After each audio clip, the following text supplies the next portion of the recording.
చెప్పరా ఆ పోరాన్ని ఎందుకు మర్డర్ చేసినవురా? సార్ నా ముఖం చూడురి, రౌండ్ ఫేసు, నేను ఎట్లా చెప్తా సార్? మరి నైట్ 12 సచినోని ఇంట్లో ఏం చేస్తున్నావురా? దొంగతనానికి పోయినా సార్. ఏం దొంగతనం చేసినవురా? ఒక ఇత్తడి బిందె, ఒక అన్నబ్బా సార్, 2 చాయ్ గ్లాసులు, 3 స్టీల్ గిన్నెలు, ఒక రొట్టె పెంక తెచ్చుకున్నా సార్. రొట్టెలు తింటావారా నువ్వు? అవు సార్, నైట్ రోజు 2 చపాతీలు, ఒక ఉడకబెట్టిన కోడిగుడ్డు తింటా. సేమ్ రా, మా ఇంట్లో కూడా నైట్ చపాతీ ఉంటుందిరా. అక్కడ నేను 2 చపాతీలు ఎక్స్ట్రా చేయించుకుంటా, పొద్దున చాయ్లకు కూడా వనికత్తాయని. ఇది మాకుంది సార్ మీకు. థ్యాంక్స్ రా. ఇడిసబెట్టురు సార్ ప్లీజ్. ఏ మన ఇంట్లోకి ఏమేం చేసినావు, ఏమేం చూసినావు మొత్తం చెప్పరా నాకు. చెప్తా సార్. ఆ రోజు శనివారం నైట్ 11 అవుతుంది. దసరా దగ్గరికి వస్తుంది కదా సార్.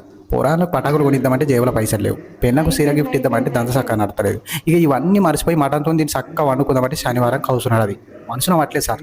ఇక ఎట్లయితే అట్లయి దొంగతనం చేద్దామని బయటకు పోయినా. వింటురా సార్ మీరు? వింటున్నా కొడుక చెప్పు. పోంగా పోంగా పోంగా పోంగా పచ్చ కలర్ బంగ్లా కనబడ్డది. గేటు దుంకిదా. టక్ టక్ టక్ అని మెల్లగా నడుచుకుంటా లోపలికి పోయినా. టిక్ టిక్ టిక్ అని గడియారం సౌండ్ వచ్చింది. టైం చూస్తే 11:12 పడ్డది.